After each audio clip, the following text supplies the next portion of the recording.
mu mwaka w'ibihumbi 2040 dukeneye Burundi umurundi wese yifise. Simvuga ngo atunze gwageze yifise. Kwa wifise no kuvuga iki? Uburya neza. Kuba wifise ubushobora kuronka akantu kose wipfuza. Inzu nziza. Utegeza kuronka aho ubaheza. Urumva wariye, urafise aho ubaheza, ufise isuku, wambaye neza. Ugwaye urivuza, za ngwara zitagira mvura ntizazikiza zakorera kubera ufise isuku. Uzoba ugwaye ushobora kwivuza, umwana wawe aja kwishuri kurondera ubumenyi. Uvuze uti nshaka kuja gukora ikintu, ushikayo dufise umuyaga nkuba, dufise amabarabara.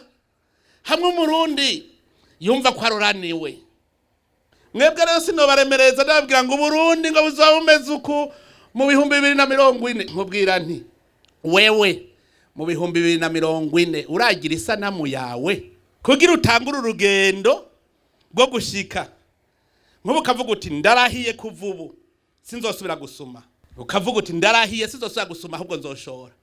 Hamwe mwese mushora ngaha mukaburugura. Hagacaza kugura abinyuma yibuhumuza. Kuko uvuga uti twe buhumuza turatunze twebwe ntitugisuma turigaba tukigaburira ahubwo tugaburira abandi. Abinyuma yibuhumuza agaca baza gusuma. Nabo kumbe ntaho babijani wabo nabo nyene batunze ntaho ugisuma. Duca tubidegeranya vyose tugaca dushora hanze. Ya mahera mwirirwa muraririra. Ntimuzamuyaza. Twafashe ingingo yuko amahera azokora mu mwaka ategerezwa kwerekana ico yakoze. Umuntu azi ko ari kinebwe abe arimenyereza gukoresha isuka yiwe. Umuntu azi ko akorera igihugu adakorera igihugu yicaye abaramenyera agira amabavu nk'ayagwanje.